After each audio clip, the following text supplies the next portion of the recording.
ঘটনাটি ছেলে ভুলোনো গল্প নয়, সত্যিই ঘটেছিল। সেবার দেশময় রটে গেল যে 3টি শিশু বলি না দিলে রূপনারায়ণের উপর রেলের পুল কিছুতেই বাঁধা যাচ্ছে না। 2টি ছেলেকে জ্যান্ত থামের নিচে পোতা হয়ে গেছে। বাকি শুধু একটি সংগ্রহ হলেই পুল তৈরি হয়ে যায়। শোনা গেল রেল কোম্পানির নিযুক্ত ছেলেধরারা শহরে ও গ্রামে ঘুরে বেড়াচ্ছে। তারা কখন এবং কোথায় এসে হাজির হবে কেউ বলতে পারে না। তাদের কারো পোশাক ভিখারির, কারো বা সাধু সন্ন্যাসীর, কেউ বা বেড়ায় লাঠি হাতে ডাকাতের মতো। এই জনশ্রুতি পুরানো, সুতরাং কাছাকাছি গ্রামবাসীর ভয়ের ও সন্দেহে সীমা রইল না যে এবার হয় তাদের পালা, তাদের ছেলেপুলেই হয়তো পুলের তলায় পোতা যাবে। কারও মনে শান্তি নেই, সব বাড়িতেই কেমন একটা ছমছম ভাব। আবার তার উপর আছে খবরে কাগজের খবর। কলকাতায় যারা চাকরি করে তারা এসে জানায় সেদিন বউবাজারে একটা ছেলে ধরা পড়েছে। সে ছেলে ধরে ঝুলিতে পুড়ছিল। এমনই কত খবর। কলকাতার অলিতে গলিতে সন্দেহক্রমে কত নিরীহের প্রতি কত অত্যাচারের খবর লোকের মুখে মুখে আমাদের দেশে এসে পৌঁছলো। এমনি যখন অবস্থা, তখন আমাদের দেশেও হঠাৎ একটা ঘটনা ঘটে গেল। সেইটাই বলি। পথের অদূরে একটা বাগানের মধ্যে বাস করেন বৃদ্ধ মুখুজ্জে দম্পতি। ছেলেপুলে নেই, কিন্তু সংসারে ও সাংসারিক সকল ব্যাপারে আসক্তি 18 আনা। ভাইপোকে আলাদা করে দিয়েছেন, কিন্তু আর কিছুই দেননি। দেবেন এ কল্পনাও তাদের নেই। সে এসে মাঝে মাঝে দাবি করে ঘটি বাটি তৈজসপত্র। খুঁড়ি চেঁচিয়ে হাট বাঁধিয়ে দিয়ে লোকজন জড়ো করেন। বলেন, হিরু আমাদের মারতে এসেছিল। হিরু বলে, সেই ভালো, মেরেই একদিন সমস্ত আদায় করব। হিরু এসে হাজির হলো রায়পুরে।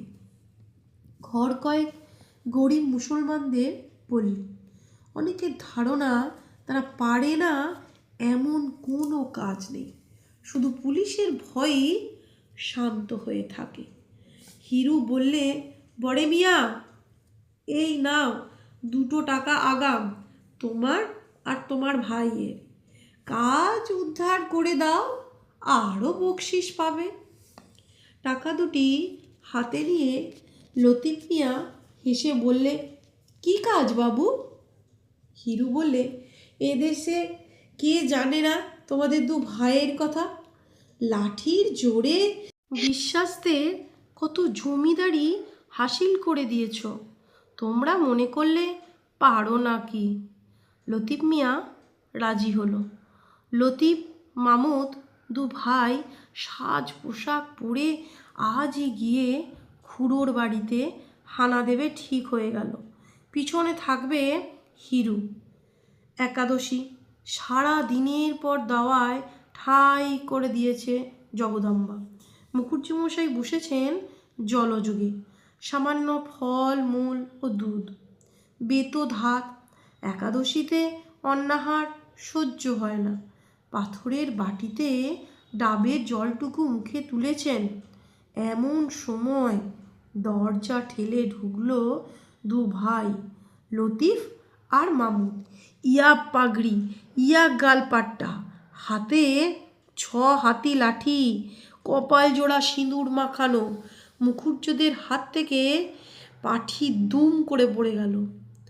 জগদম্বা চিৎকার করে উঠলেন, ওগো পাড়ার লোক ডাকো, কে কোথায় আছো, এসো গো, ছেলে ধরা ঢুকেছে।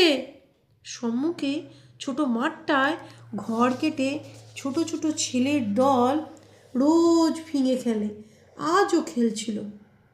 তারাও চেঁচাতে চেঁচাতে যে যেখানে পারলে ছুট দিলে। ওগো ছেলে ধরা এসেছে, অনেক ছেলে ধরে নিয়ে যাচ্ছে। হিরু সঙ্গে এসেছিল বাড়ি চিনিয়ে দিতে। দড়ির আড়ালে লুকিয়েছিল। সে চাপা গলায় বললে, আরে দেখো কি মিয়া, পালাও, পাড়ার লোক ধরে ফেললে আর রক্ষে নেই। বলেই নিজে ছুট মারলে। লাতিফ মিয়া শহরের আর কিছু না শুনে থাক, ছেলে ধরার জনশ্রুতি তাদের কানেও এসে পৌঁছেছে। চোখের পলকে বুঝলে এই অজানা জায়গায় এরূপ বেশি এই সিঁদুর মাখা মুখে ধরা পড়ে গেলে দেহের একখানা হাড়ও আস্ত থাকবে না। সুতরাং তারাও মারলে ছুট। কিন্তু ছুটলে হবে কি, পথ আছে না, আলো এসেছে কমে।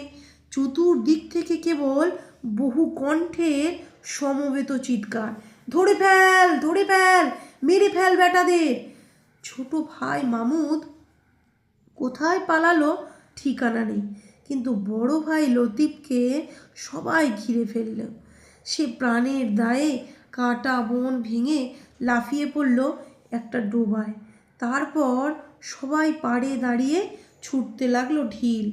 যেই মাথা তোলে অমনি মাথায় পড়ে ঢিল। আবার সে মারে ডুব, আবার ওঠে, আবার মাথায় পড়ে ঢিল। লতিফ মিয়া জল খেয়ে আর ইট খেয়ে আধমরা হয়ে পড়ল। সে যতই হাত জোর করে বলতে চায় যে সে ছেলে ধরা নয়, ছেলে ধরতে আসেনি, ততই লোকের রাগ আর সন্দেহ বেড়ে যায়। তারা বলে, নইলে ওর গালপাটটা কেন, ওর পাগড়ি কিসের জন্য, ওর মুখময় এত সিঁদুর এলো কোথা থেকে, পাগড়ি তার খুলে গেছে, গালপাটটা একধারে ঝুলছে, কপালে সিঁদুর জলে ধুয়ে মুখময় লেগেছে। এসব কথা সে পাড়ের লোকেদের বলেই বা কখন, শোনেই বা কে? ততক্ষণে কতকগুলো উৎসাহী লোক জলে নেমে লতিফকে হিঁচড়ে টেনে তুলছে। সে কাঁদতে কাঁদতে কি বলি জানাচ্ছে সে লতিফ মিয়া, তার ভাই মামুদ মিয়া, তারা ছেলে ধরা নয়। এমন সময় আমি যাচ্ছিলাম সেই পথে। হাঙ্গামা শুনে নেমে এলুম পুকুর ধারে। আমাকে দেখে উত্তেজিত জনতা আর একবার উত্তেজিত হয়ে উঠল। সবাই সমস্বরে বলতে লাগলো তারা একটা ছেলে ধরা ধরেছে। লোকটার অবস্থা দেখে চোখে জল এলো। তার মুখ দিয়ে কথা বেরোবার শক্তি নেই। গালপাট্টায়, পাগড়িতে, সিঁদুরে, রক্তে মাখামাখি, শুধু হাত জোর করছে আর কাঁদছে। জিজ্ঞাসা করলুম, ও কার ছেলে চুরি করেছে, কে নালিশ করেছে? তারা বলল, তা কে জানে, ছেলে কই, তাই বা কে জানে, তবে এমন করে মারছো কেন? কে একজন বুদ্ধিমান বললে, ছেলে বোধহয় ও পাকে পুঁতে রেখেছে, রাত্রিতে তুলে নিয়ে যাবে, বলি দিয়ে পুলের তলায় পুঁতবে। বললুম, মরা ছেলে কখনো বলি দেওয়া যায়? তারা বলল, মরা হবে কেন, জ্যান্ত ছেলে, পাকে পুঁতে রাখলে জ্যান্ত থাকে কখনো? যুক্তিটা তখন অনেকের কাছেই সমীচীন বোধ হলো। এতক্ষণ উত্তেজনার মুখে সে কথা কেউ ভাববারই সময় পায়নি। বললুম, ছাড়ো ওকে। লোকটাকে জিজ্ঞাসা করলুম, মিয়া ব্যাপারটা সত্যি কি বলো তো? এখন অভয় পেয়ে লোকটা কাঁদতে কাঁদতে সমস্ত ঘটনা বিবৃত করলে। মুখুজ্জে দম্পতির উপর কারও সহানুভূতি ছিল না। শুনে অনেকের করুণাও হলো। বলল, লতিফ বাড়ি যাও, আর কখনো এসব কাজে এসো না। সে নাক মললে, কান মললে, খোদার কিরে নিয়ে বলল, বাবুমশাই আর এসব কাজ কখনো হবে না। কিন্তু আমার ভাই গেল কোথায়? বললুম, ভাইয়ের ভাবনা বাড়ি গিয়ে ভেবো লতিফ, এখন নিজের প্রাণটা যে বাঁচলো এই ঢের। লতিফ খোঁড়াতে খোঁড়াতে কোনো মতে বাড়ি চলে গেল। অনেক রাতে আর একটা প্রচণ্ড কোলাহল উঠল ঘোষালদের পাড়ায়। তাদের ঝি গোয়ালে ঢুকেছিল। গরুকে চাপ দিতে। খড়ের ঝুড়ি টানতে গিয়ে দেখে টানা যায় না। হঠাৎ তার মধ্যে থেকে একটা ভীষণ মূর্তি লোক বেরিয়ে ঝিয়ের পা দুটো ঝরিয়ে ধরলে। ঝি যতই চেঁচায়, বেরো গো, কে কোথায় আছো, ভূত আমাকে খেয়ে ফেললে, ভূত ততই তার মুখ চেপে ধরে আর বলে, মা গো, আমাকে বাঁচাও, আমি ভূত পেরেত নই, আমি মানুষ। চিৎকারে বাড়ির কর্তা আলো নিয়ে লোকজন নিয়ে এসে উপস্থিত। আগের ঘটনা গায়ের সবাই শুনেছে, সুতরাং ছোট ভাইয়ের ভাগ্যে বড় ভাইয়ের দুর্গতি আর ঘটল না। সবাই সহজে বিশ্বাস করলে এই সেই মামুদ মিয়া, ভূত নয়।